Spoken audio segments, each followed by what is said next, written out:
ओम शांति।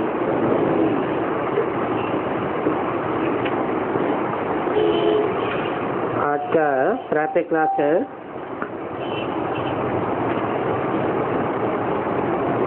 22-8-68। दूसरे पेज के मध्यांत में बात चल रही थी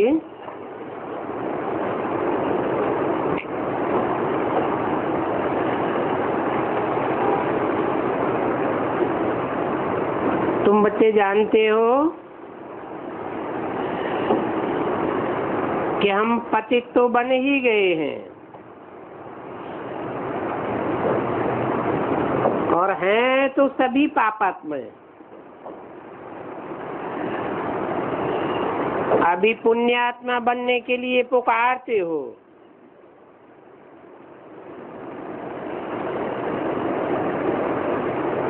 सभी धर्म वालों को घर में मुक्ति धाम में जाना है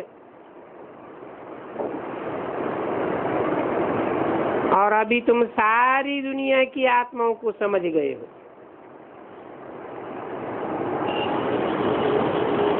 सभी ऊपर में रहते हैं। जब ऊपर में रहते हैं तो पवित्र हैं,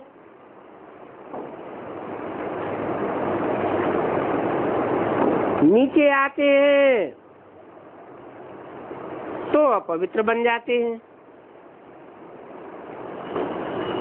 ये भी ड्रामा बना हुआ है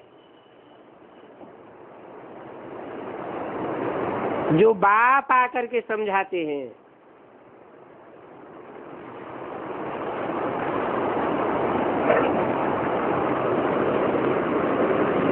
यहाँ जैसी जैसी शूटिंग की है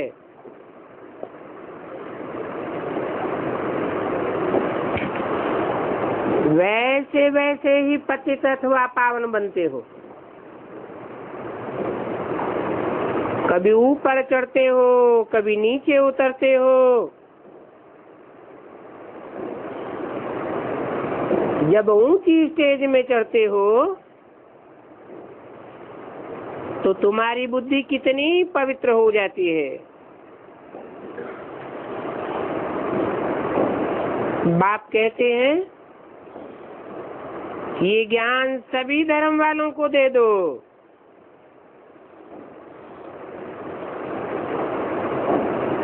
क्योंकि ये सभी धर्म वालों के लिए है।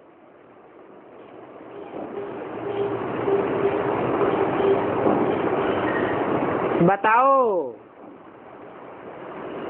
कि परमपिता परमात्मा एक व्यापी है और ऊंचे से ऊंचे में आया हुआ है।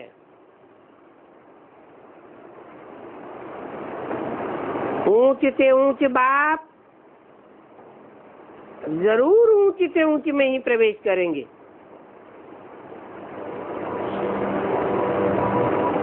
कोई कहेंगे ईश्वर तो सर्वव्यापी है, मैं भी ईश्वर हूँ। बोलो ऐसा पाप न करो। बाबा के पास एक जगह से समाचार आया था कि इंदौर में एक आचार्य रजनीश ने प्रवचन में कहा कि मैं आप सबको आत्मा में परमात्मा समझ करके नमस्कार करता हूँ।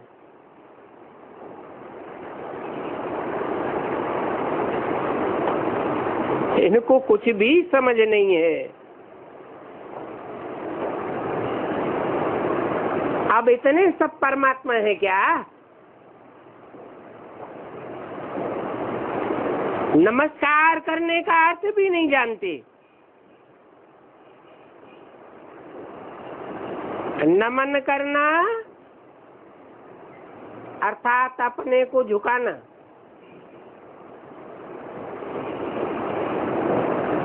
अपनी मन बुद्धि को नीचा समझना और जिसको नमन किया उसकी बुद्धि को ऊंच समझना।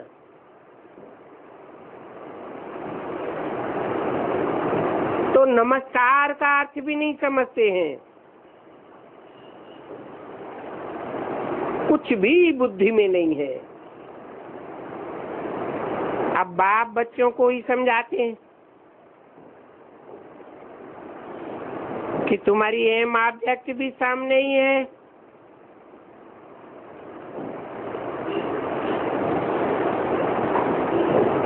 तुम ही तमो प्रधान बने हो, तुम ही सतो प्रधान बनते हो। सतो प्रधान से उतरते उतरते अभी तमो प्रधान बने।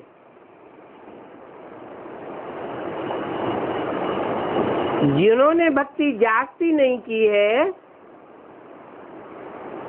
वो यहाँ इस ज्ञान में ज्यादा ठहरते भी नहीं है।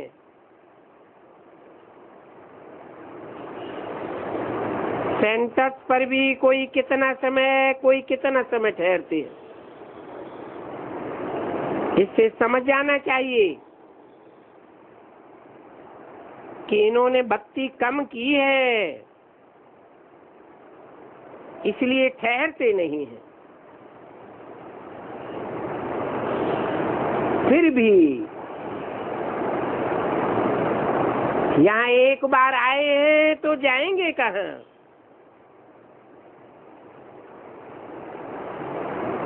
क्योंकि दूसरी दुकान तो कोई है ही नहीं।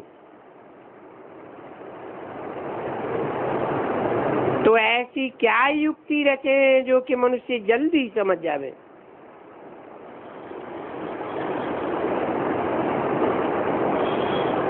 अभी तो सब तरफ पैगाम देना है और यही कहना है कि बाप को याद करो।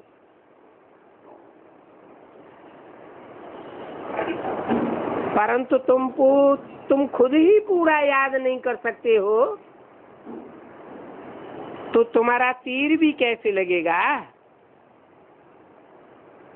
इसलिए बाबा कहते हैं कि अपना चार्ट रखो। मुख्य बात है ये पावन बनने की। जितना जितना पावन बनेंगे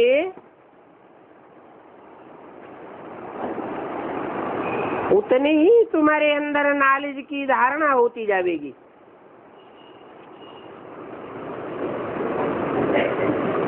और धारणा ज्यादा जो जास्ती होगी, पवित्र जास्ती बनते जाएंगे तो उसकी निशानी है तुम्हारी खुशी बढ़ती जाएगी।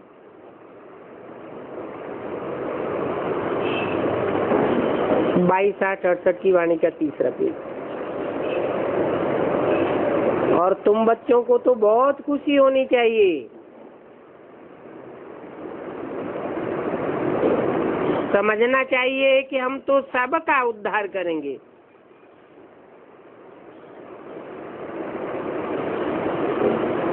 ऐसे नहीं कि सिर्फ क्रिश्चियन धर्म वालों का या मुस्लिम धर्म वालों का या कोई अमुक वर्ग का उद्धार करने के हम निमित्त हैं। नहीं, तुम तो सारी दुनिया का उद्धार करने वाले बनते हो निमित्त।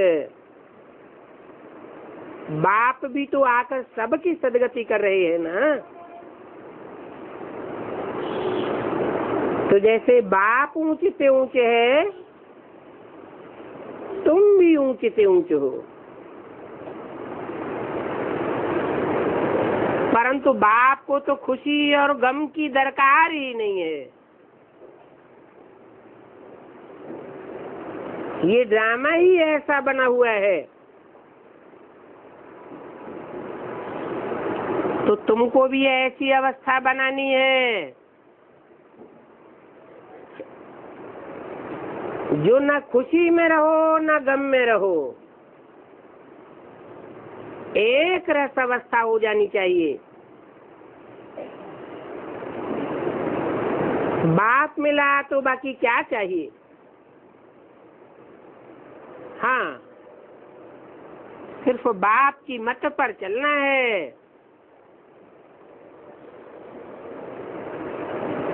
क्योंकि यह मत ये श्रीमत सिर्फ अभी ही मिलती है। सतयुग में भी ये मत नहीं होगी, क्योंकि वहां भगवान बाप नहीं होगा, देवताओं की मत होगी।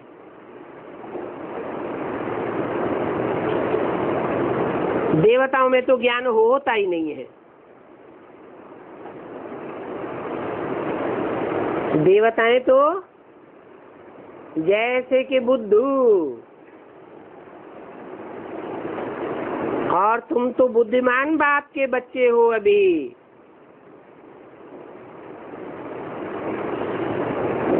यहाँ तुमको बेहद का बाप मिला है।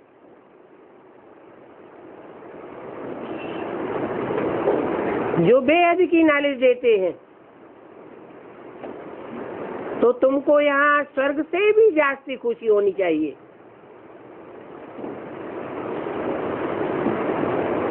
बाप तो कहते हैं कि विलायत में भी जाकर के तुमको समझाना चाहिए।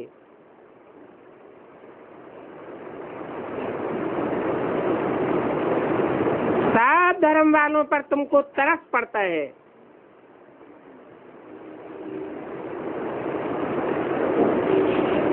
क्योंकि सब कहते हैं, हे भगवान रहम करो।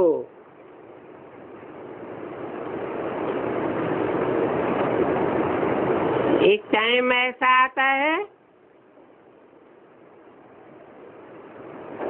कि नास्तिक से नास्तिक आत्मा भी ये कहेगी, भगवान रहम करो, ब्लिस करो, हमको दुख से लिबरेट करो।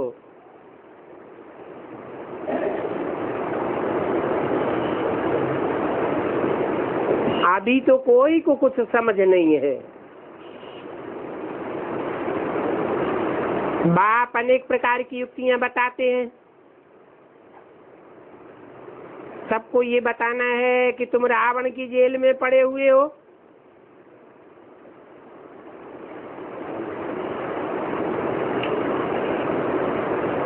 तुम कोई स्वतंत्र नहीं हो, सब बंधन में हो। कहते भी है कि हमको स्वतंत्रता मिले, परंतु वास्तव में स्वतंत्रता किसको कहा जाता है, ये कोई भी नहीं जानते हैं। स्व को ही नहीं जानते हैं। जब अपनी आत्मा को ही नहीं जानते हैं, तो आत्मा का तंत्र क्या होता है, परमात्मा तंत्र क्या होता है, ये तो जानेंगे ही कैसे। तो रावण की जेल में सब फंसे हुए हैं। अभी सच्ची स्वतंत्रता देने के लिए बाप आए हुए हैं, क्योंकि बाप ही है एक जो सदैव स्व स्थिति में रहने वाला है, सदैव ही स्व के तंत्र में रहने वाला है। और आत्माएं तो सब परतंत्र हो जाती हैं।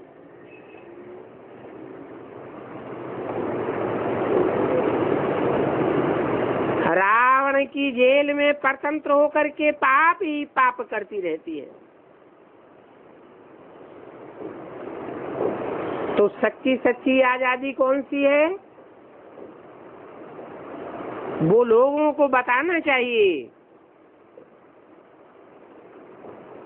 तुम ये बातें अखबारों में भी डाल सकते हो।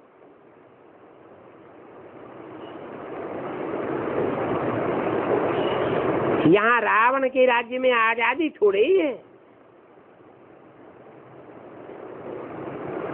बहुत शार्ट में लिखना चाहिए। बोलो, तुम कहते हो कि गांधी जी ने हमको स्वतंत्रता दिलाई, परंतु स्वतंत्रता है कहाँ? यहाँ तो सब बंधन में बंधे हुए हैं, सब रावण की जेल में है। आगे चल करके तुम्हारा विलायत में भी आवाज जावेगा।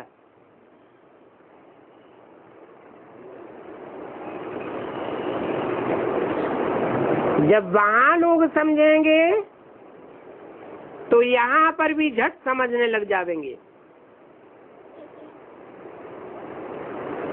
अभी तो एक दो के ऊपर कितना गुरूर गुरूर करते रहते हैं। तो ये कोई आजादी हुई क्या?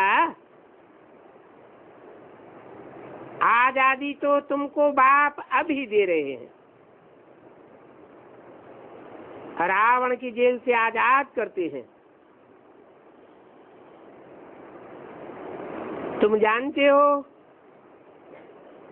कि वहां तो हम बहुत आजाद, बहुत धनवान होते हैं।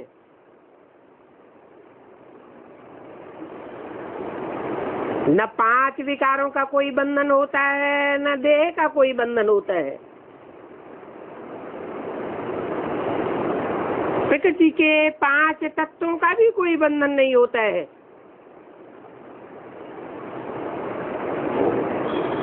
हर आत्मा सात्विक प्रकृति के 5 तत्वों से अपने शरीर का निर्वहन करती है। प्रकृति जैसे कि दासी बन जाती है।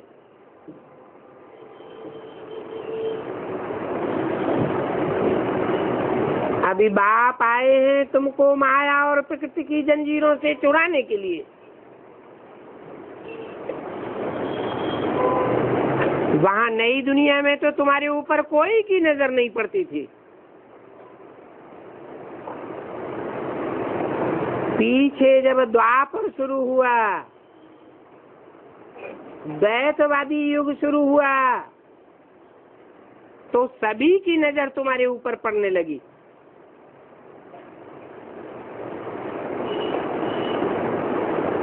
तुम्हारे धन पर, तुम्हारे तन पर सबकी नजर पड़ गई। मोहम्मद गजनबी ने आकर के मंदिर लूटा तो तुम्हारी आजादी पूरी ही चली गई। कौन से युग में? हैं? कलयुग के आदि में। रावण के राज्य में परतंत्र बन गए हो। अभी तुम समझते हो कि हम तो पुरुषोत्तम संगम युग पर है।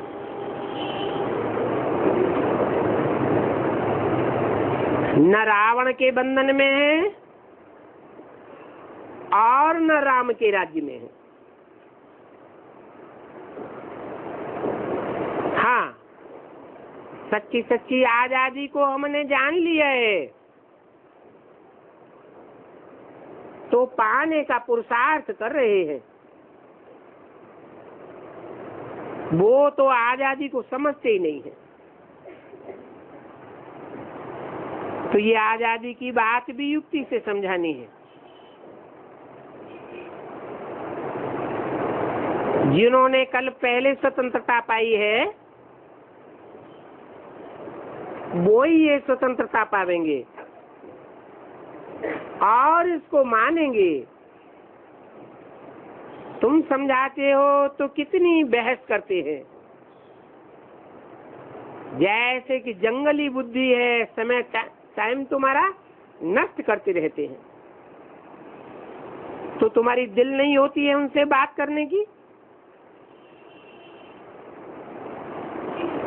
अभी बाप आकर तुमको सच्ची स्वतंत्रता देते हैं। तुम जानते हो रावण की परतंत्रता में बहुत दुख है, अपरमापार दुख है। और बाप के राज्य में हम कितने आजाद होते हैं। आजादी उसको कहा जाता है जबकि हम पवित्र देवता बनते हैं, तब हम रावण के राज्य से छूट जाते हैं।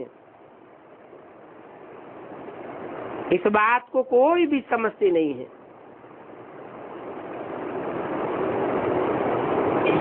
रावण ही पार्ट बजाने वाली आत्माएं भी हमारे अंदर में कार्य करती है। तो सच्ची सच्ची आजादी तो तुमको मिलती है, जो बाप ही आकर के देते हैं। अभी तो इस पुराने राज्य में गुलामी है, सभी दुखी है। बाप आकर के स्वतंत्र बनाते हैं, स्वाधीन बनाते हैं। स्वाधीन राजा को कहा जाता है, और ये राजाई का योग बाप ही आकर के सिखाते हैं। बाकी तो सब मनुष्य आत्माएं परतंत्र बनाने वाली हैं। इसलिए आज इस दुनिया में सब दुखी है।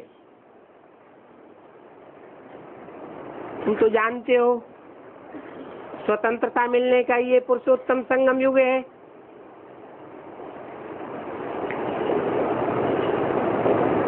पुरुषों में उत्तम उत्तम आत्माएं परमपिता परमात्मा की सहयोगी बनती हैं।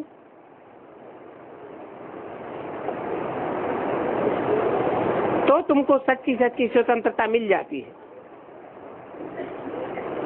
मनुष्य तो इन बातों को जानते ही नहीं है,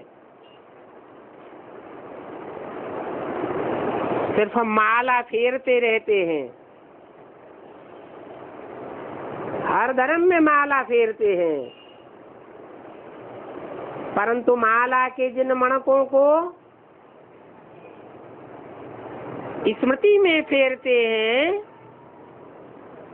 बुद्ध रूपी हाथ से घुमाते हैं, वो कौन आत्माएं हैं, क्या करती हैं, कैसे बाप की सहयोगी बनती है, कब बनती है, कोई नहीं जानते। वो तो समझते हैं कि फॉरेन वालों की गवर्नमेंट गई तो हम स्वतंत्र बन गए, हमें आजादी मिल गई। सब बाप कहते हैं जब तक पावन नहीं बने हैं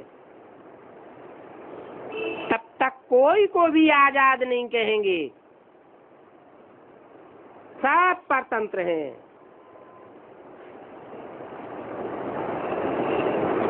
अपवित्र बने हैं, पवित्र बनने का पुरुषार्थ भी नहीं करते हैं, तो फिर जम घंटों की सजाएं खानी पड़ेंगी और पद भी भ्रष्ट हो जाएगा। कितने होते हैं जमघंट? इनको घंट क्यों कहा है?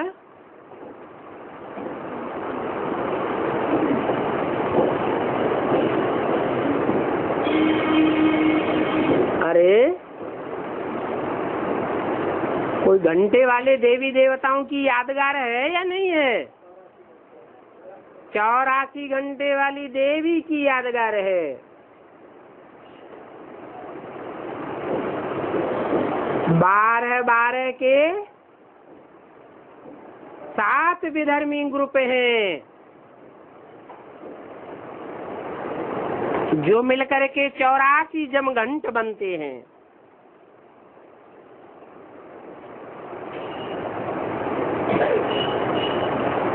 ये देवी के घंटे हैं। जिस देवी के लिए गाया हुआ है असुर संहारिणी,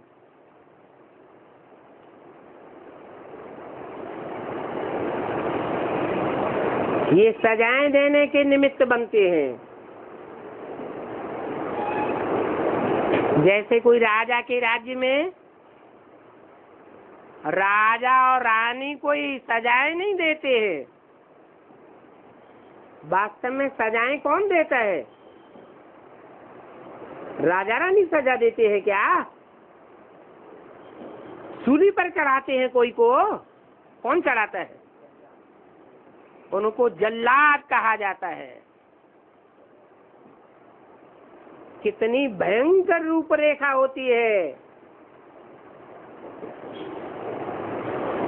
तो ये 7 विधर्मी ग्रुप हैं जो सजा देने के निमित्त बनते हैं। इनकी जो सजाएं खावेंगे उनके पद भी भ्रष्ट हो जाएंगे।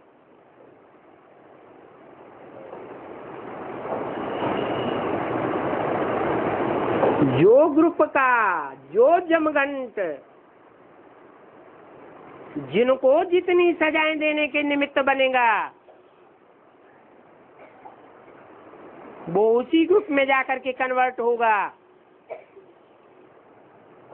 और परधर्मो भयावह, दूसरे के धर्म में जाकर के भयभीत करने वाली यातनाओं को भोगेगा।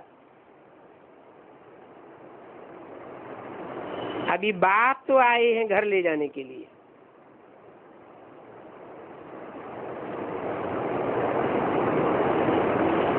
बाप तो प्यार का सागर है। बाप कोई को सजा नहीं देता है। वहां बाप के घर में तो सब आजाद होते हैं। कोई भी किसी के बंधन में नहीं रहता। तो तुम सभी धर्म वालों को समझा सकते हो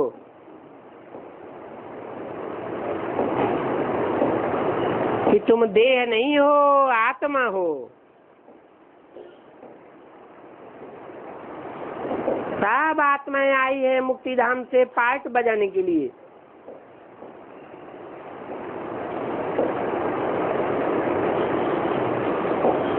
मुक्तिधाम से फिर नंबरवार जन्म लेकर के सुखधाम से दुखधाम में आवेंगी।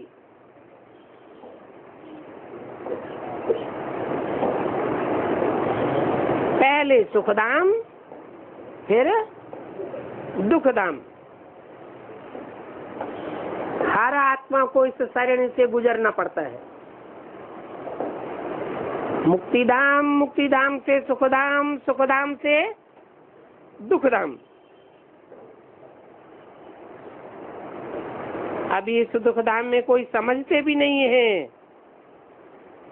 कि हम कितने गुलाम बन गए हैं। अभी बाप कहते हैं कि तुम तो मेरी संतान हो। मैं तो सदा शिव हूँ, सदैव स्वस्थिति में रहने वाला स्वतंत्र हूँ। तो मेरी संतान भी कैसी होनी चाहिए? स्वतंत्र होनी चाहिए या परतंत्र होनी चाहिए? जैसा बाप वैसे बच्चे होने चाहिए। तो बाप कहते हैं तुम रावण की संतान नहीं हो। मैं तुमको राज्य भाग दे करके गया था। उस समय तुम अपने राज्य में कितने आजाद थे। अब फिर से वहां पर जाने के लिए पावन बनना है। ये पावन बनने की नॉलेज जन्म जन्मांतर के लिए सोर्स ऑफ इनकम बन जाती है। तुम कितने धनवान बन जाते हो। वहां नई दुनिया में तो तुमको पैसों की चिंता ही नहीं होगी, और यहाँ इस दुनिया में तो पैसे नहीं है तो कमाने की कितनी चिंता रहती है। कमाई हो भी जाए तो उसको थमाने की कितनी चिंता रहती है, और थमाई हुई कमाई कहीं चली जाए तो कितनी चिंता बढ़ जाती है। वहां तो तुमको कोई भी पैसों की चिंता नहीं रहेगी, बल गरीब हो तो भी पैसे की कोई चिंता नहीं, सब सुखी रहते हैं।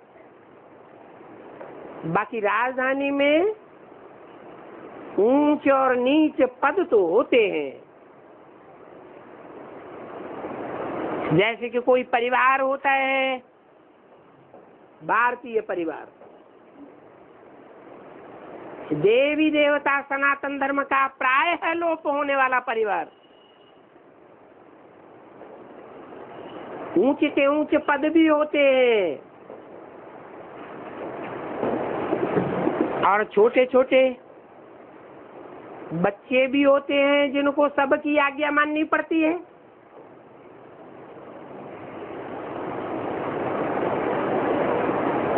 तो क्या वो दुखी होते हैं? जो परिवार में छोटे बच्चे होते हैं जिनको सबकी आज्ञा माननी पड़ती है, वो दुखी होते हैं क्या? हैं? कि हमारा इतना नीच पद है? नहीं।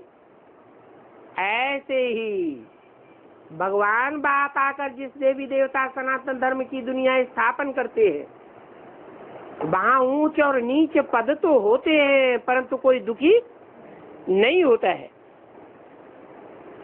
सूर्यवंशी राजधानी, चंद्रवंशी राजधानी, उसमें जाने वाले बहुत थोड़े बनेंगे। जो जितना मेहनत करेगा उतना पद पावेगा। तो तुम बच्चे तो सभी धर्म वालों की सर्विस करने वाले हो, तो विलायत वालों को भी समझाना है कि तुम सब भाई भाई हो। सब शांति धाम में रहते थे, अभी रावण राज्य में हो। अभी फिर से राम राज्य में जाने का हम तुमको रास्ता बताते हैं।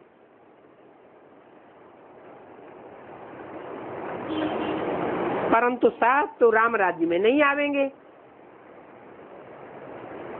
कहाँ आवेंगे? सब कहाँ आवेंगे?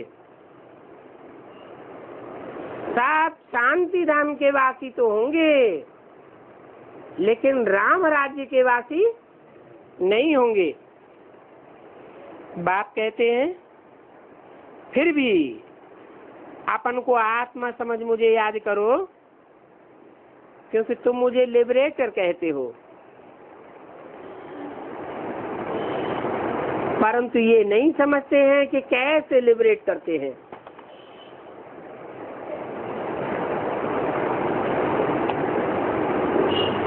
जैसे बच्चे कहीं बाप के साथ बाहर जाते हैं और कहीं पर मुझ पड़ते हैं, तो कहेंगे ना कि बाबा हमें अपने घर ले चलो। जैसे कि तुम बच्चे फाग होने के कारण जंगल में मुझ गए तो रास्ते का पता ही नहीं पड़ा। बाप की उंगली छूट जाती है ना, तो उन बच्चों को कहना पड़े कि हमको रास्ता बताओ। बेहद के बाप को भी कहते हैं कि बाबा अब हमको लिबरेट करो, आप आगे आगे चलो तो हम आपके पीछे पीछे आवेंगे। सिवाय बाप के और तो कोई भी रास्ता नहीं बता सकता। इसलिए झाड़ के चित्र में ऊपर क्या दिखाया है? हैं?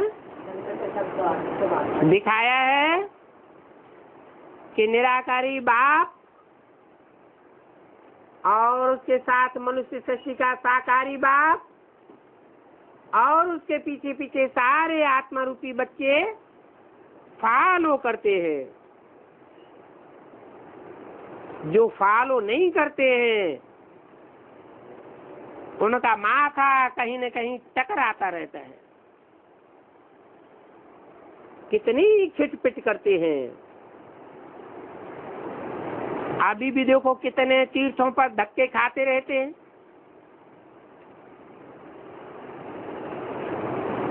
कहाँ धक्के खाते हैं? नाम क्या दिया? तीर्थ। तीर माने किनारा,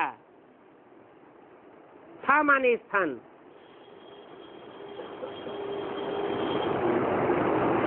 मनुष्यों के बनाए हुए अल्पकाल के तीर्थ हैं। उन्होंने किनारों पर धक्के खाते रहते हैं, परंतु वहां भगवान उन्हें नहीं मिलता है। फिर दूसरे तीर्थों पर भागते हैं, मंदिरों में भागते हैं, मस्जिदों में भागते हैं, गुरुद्वारों में भागते हैं, जन्म जन्मांतर भागते रहते हैं। जब कहीं मिलता ही नहीं है तो उसको ढूंढेंगे भी कहाँ? भगवान क्या चीज होती है वो तो कोई जानते ही नहीं है। क्या कह देते हैं? है? नहीं जानते हैं तो कह देते हैं भगवान तो सर्वव्यापी है। फिर भी यात्रा करते हैं भगवान से मिलने के लिए। अरे यहाँ भगवान कहाँ है? अगर सर्वव्यापी है तो फिर मिलेगा कैसे? कितना अज्ञान है। अब इस घोर अज्ञान अंधेरे में कौन लेकर के आया? कौन आया है? ये रावण कौन? कहेंगे ये गुरु लोग, विद्वान पंडित आचार्य। सर्व का सदगति दाता तो एक ही बाप है। सदगति करते हैं तो आधा कल्प तुम सदगति में रहते हो। तुम क्या? किसको कहा? ये तुम किसको कहा? आधा कल्प तुम सदगति में रहते हो, वो धर्म वाले नहीं।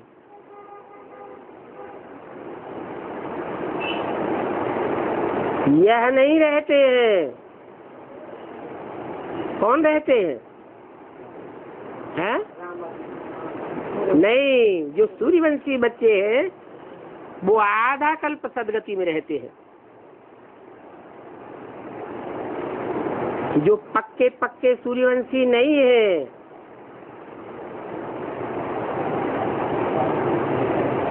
सूर्य को फॉलो नहीं करते हैं, चंद्रमा को फॉलो करते हैं। चंद्रवंशी बन गए फिर कभी सूर्यवंशी बने ही नहीं। वो फिर कम कलाओं के नारायण और उनकी फॉलोअर प्रजा बनेगी या 16 कला संपूर्ण नारायण बनेंगे? है? कम कलाओं वाले नारायण या उनकी प्रजा बन पड़ेंगे। वो फिर आधा कल्प रहेंगे। वो भी आधा कल्प नई दुनिया में नहीं रहेंगे। तो आधा कल्प तो तुम सदगति में रहते हो।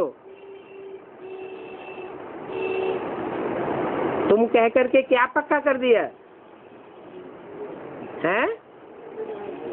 जो बाप के सन्मुख बैठने वाले, सन्मुख सुनने वाले बच्चे हैं, अंदर से भी सन्मुख और बाहर से भी सन्मुख,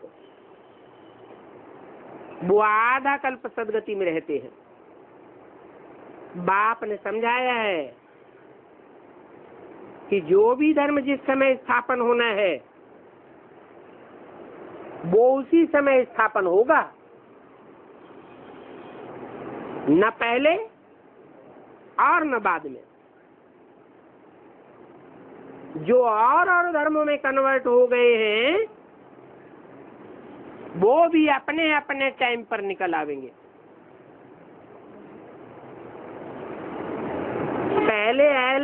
पहले उन धर्मों के सरपरस्त निकलेंगे या फॉलोअर निकलेंगे, हैं? जो सरपरस्त बड़े बड़े हैं वो पहले निकलेंगे। तुम जानते हो कि देवी देवता धर्म में तो अथाह सुख है। मनुष्यों को समझाने में कितनी मेहनत करनी पड़ती है कि अथाह सुख सृष्टि के आदि काल में थे। कितनी मुश्किल से ये बातें समझते हैं। ये तुम्हारा दैवी झाड़ बड़ा जरूर होना है। अभी तो छोटा झाड़ है तो थोड़े पत्ते हैं या ज्यादा हैं? क्यों है थोड़े? क्योंकि छोटे झाड़ को तूफान जास्ती लगते हैं। तूफान जास्ती लगने के कारण झाड़ का पनपना मुश्किल हो जाता है। कितने बच्चे हैं जो चलते चलते गिर पड़ते हैं, फिर भी बाप तो आथत देते हैं। जो एक बार ब्राह्मण बन गया वो अंत में आवेगा, जरूर आवेगा।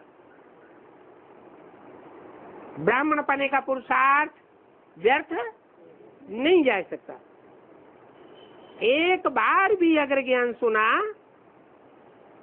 तो उनको फल जरूर मिलना है, परंतु पद कम हो जाएगा। क्या है? क्या नियम बताया है? नियम क्या बताया ऊंच पद और नीच पद का? है? ज्ञान तो सुने, लेकिन ज्ञान सुनने के बाद फिर जिनका गिरना न हो। अगर गिर पड़ते हैं, छोड़कर चले जाते हैं, तो प्रजापद में चले जाएंगे।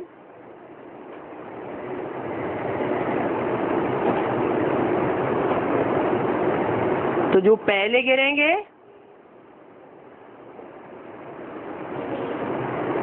जो पहले पहले छोड़ेंगे, तो उनकी गति क्या होगी? है? ऊंच पद पावेंगे या नीच पद पावेंगे? हैं? नीच पद पावेंगे। पहले माने क्या है? आदि में। आदि माने कब है? आदि माने यज्ञ के आरंभ में। अच्छा, अभी तो बोला तुम बच्चे बाप के सन्मुख आकर सुनते हो।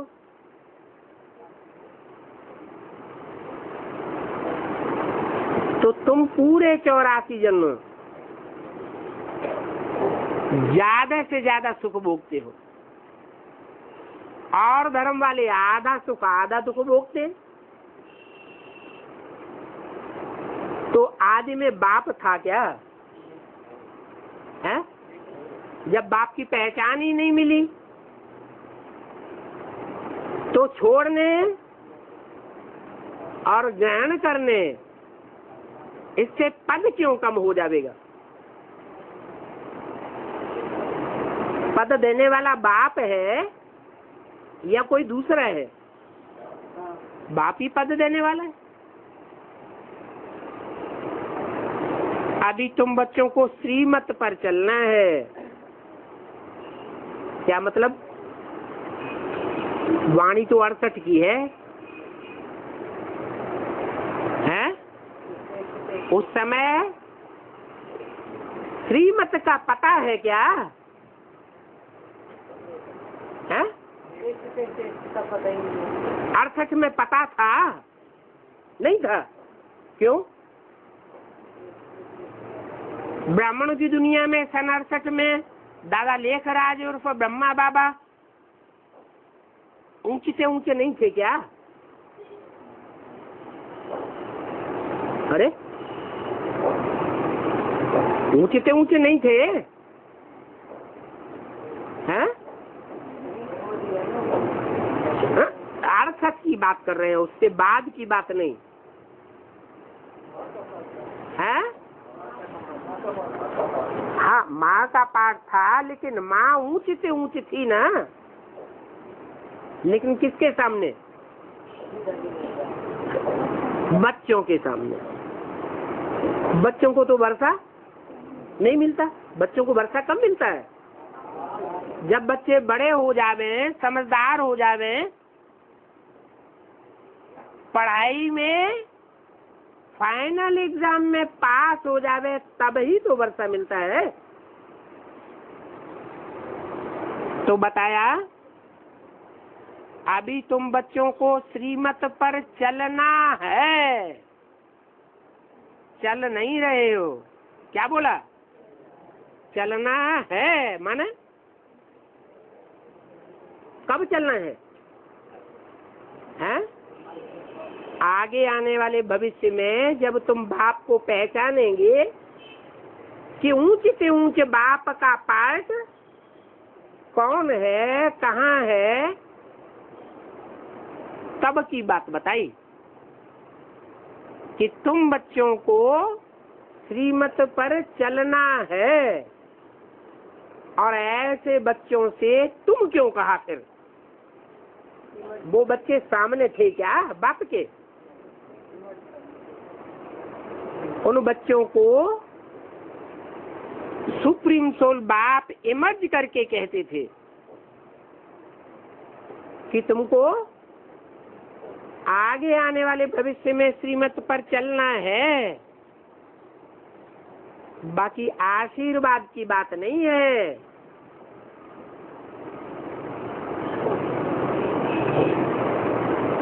कि वरदान दे देवेंगे, आशीर्वाद दे देवेंगे। गुलजार तन में आते हैं तो वरदान मिलते हैं ना। वरदान मेहनत से मिलता है या स्वतः ही मिल जाता है? मेहनत से मिलता है। वरदान तो स्वतः ही मिल जाता है, और पढ़ाई में तो मेहनत करनी पड़ती है। तो बच्चों को रास्ता तो बता दिया है। बाप को याद करते रहो। आत्मा समझती भी है कि हमें बाप को याद करना है, और बाप ही पावन बनाने वाला है, और कोई मनुष्य मात्र पावन बनाने वाला नहीं है। ऐसे क्यों बोला है? अकेला चना बाहर फोड़ सकता है क्या? है? अकेला सारा काम कर लेगा? 500 करोड़ को पावन बना लेगा क्या? है? नहीं। इस कार्य में बाप के बच्चे ही सहयोगी बनते हैं। जो बाप के बच्चे नहीं होते हैं और धर्म पिताओं के प्रभाव में आ जाते हैं, वो बाप की ग्लानि करते हैं। खास इस बात में कि बाप, जिसको ये बाप पतित पावन कहते हैं, वो वास्तव में बाप नहीं है। इसी बात में ग्लानि करते हैं। और तुम बच्चे कैसे सहयोगी बनते हो? तुम बाप की महिमा करते हो, और महिमा करने से तुम बाप के सहयोगी बन जाते हो। भगवान बात है ना, क्या है कि माँ में एकम याद करो, मैं एक ही हूँ जो पतितों को पावन बनाने वाला हूँ। कोई दूसरा इस संसार में नहीं है पर्सनालिटी जो पतितों को पावन बनावे। इस बात की गहराई को तुम बच्चे समझते हो,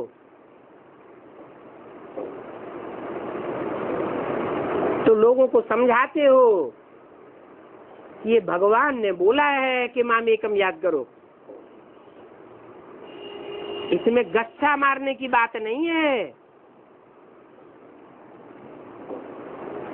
ये साधु संत आदि तो सभी झूठ बोलते रहते हैं। अपन को कहते हैं शिवो हम ब्रह्मास्मि, अर्थात मेरे में भगवान आता है। ये अपन को श्री श्री 108 कहलाए भी नहीं सकते हैं, बनना तो दूर की बात।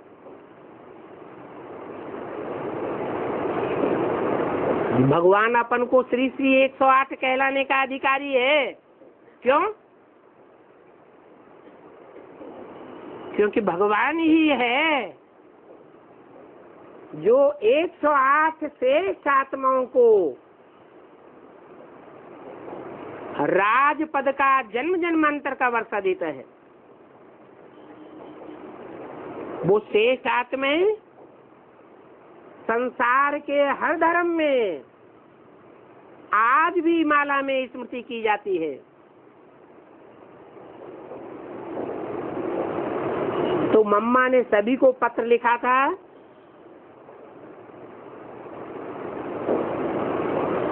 कि तुम जो अपन को टाइटल देते हो श्री श्री 1008, श्री सच्चिदानंद स्वामी वगैरह वगैरह, श्री शंकराचार्य वगैरह वगैरह, ये तुम्हारे झूठे टाइटल हैं। तुमने कोई भी 108 श्रेष्ठ आत्माओं को श्रेष्ठ नहीं बनाया संसार के सामने, फिर भी तुमने अपने ऊपर टाइटल रखवा लिया श्री श्री 108, श्री श्री 1008। तो ऐसा पत्र लिखने से मम्मा के द्वारा वो और ही अहंकार में आ गए।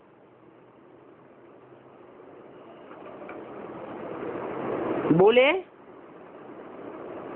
हमसे आकर के शास्त्रार्थ करो, वाद विवाद करो। हम साबित करेंगे कि हम इस दुनिया में बहुत बड़े विद्वान पंडित आचार्य हैं।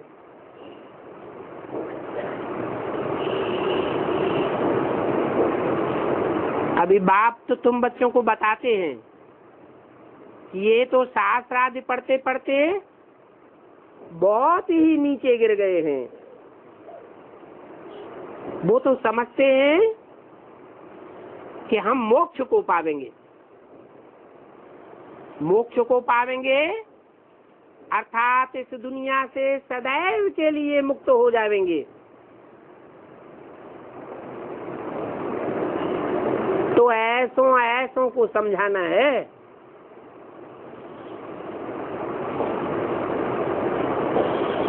जो दुनिया में बहुत बड़े बड़े माने जाते हैं,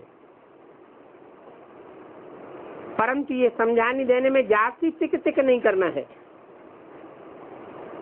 क्योंकि मनुष्य तो अक्सर करके पत्थर बुद्धि है।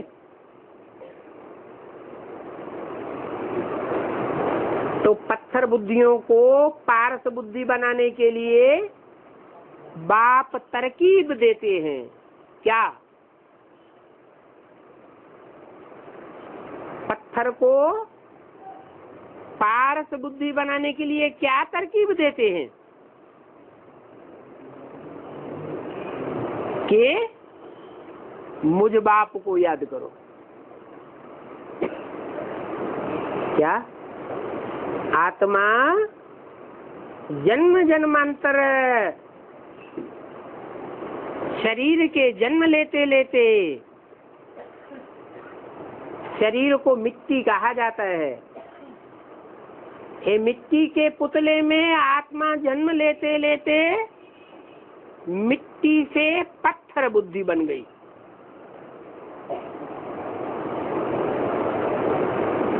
अपन को आत्मा क्या समझने लग पड़ी?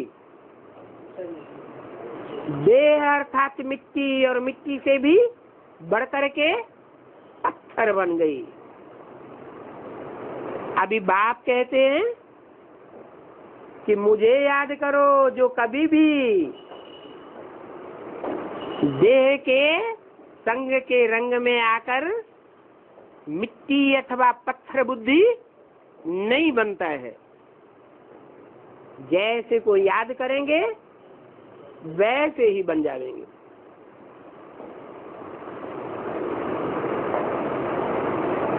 मैं अति सूक्ष्म हूँ। सूक्ष्म को याद करेंगे तो सूक्ष्म बुद्धि बनेंगे, और आत्माएं इतनी सूक्ष्म बुद्धि नहीं है, क्योंकि सब जन्म मरण के चक्र में आती है।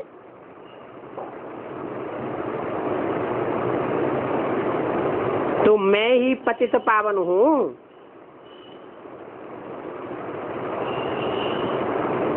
और कोई भी मनुष्य मात्र पतित पावन नहीं है, मैं ही सर्वशक्तिवान हूँ।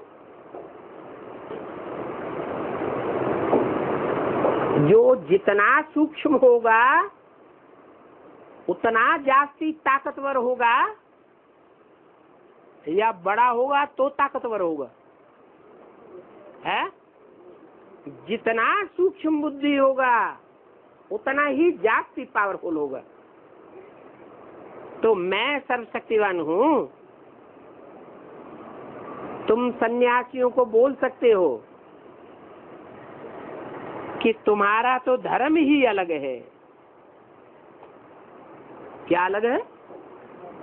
क्या धर्म अलग है? हैं? संन्यास धर्म है। सम माने संपूर्ण, न्यास माने त्याग करने वाला। क्या? तुम तो इस दुनिया की हर चीज का त्याग करने वाले धर्म को अपनाने वाले हो। हमारा संन्यास धर्म नहीं है, हमारा तो प्रवृत्ति मार्ग का धर्म है। प्रवृत्ति में हम इस दुनिया को तुच्छ नहीं समझते हैं। हम तो कहते हैं कि ये दुनिया तामसी बनती है हमारे कारण। हम अपन को तामसी से सात्विक बनावेंगे तो दुनिया भी सात्विक बन जाएगी। तो दुनिया त्यागने योग्य नहीं है। दुनिया तो सात्विक दुनिया हमको ग्रहण करने योग्य है।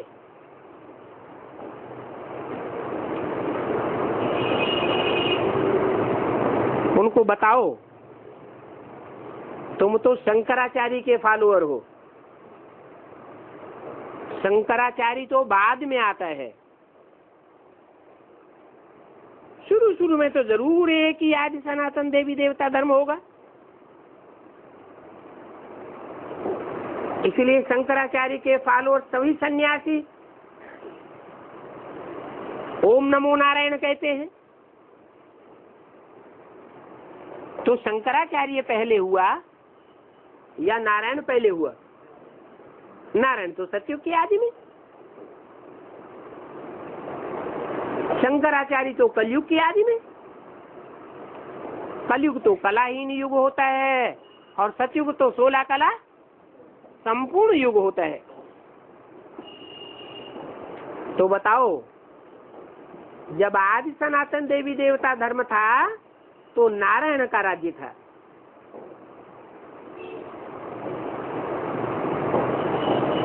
और नारायण तो प्रवृत्ति मार्ग के थे,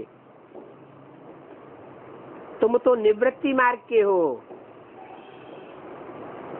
सारी दुनिया से तुम्हारी निवृत्ति हो जाती है।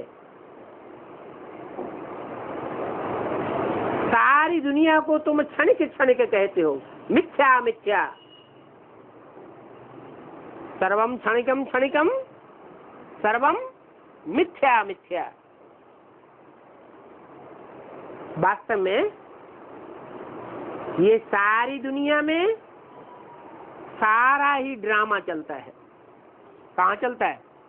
कोई बाहर की दुनिया में चलता है? इसी दुनिया, इसी रंगमंच पर सारा ड्रामा बना हुआ है। ये ड्रामा कल्याणकारी है या मिथ्या है? कल्याणकारी ड्रामा है। हाँ, जब हम तमो प्रधान दुखी बन जाते हैं तो हमें ज्ञान नहीं होता है, इसलिए हम दुखी होते हैं। अभी बाप ज्ञान देने वाला हमको मिल गया है, इसलिए इस तामसी दुखी दुनिया में भी हम अपने को क्या बना सकते हैं? दुखी से सुखी बना सकते हैं। ओम शांति।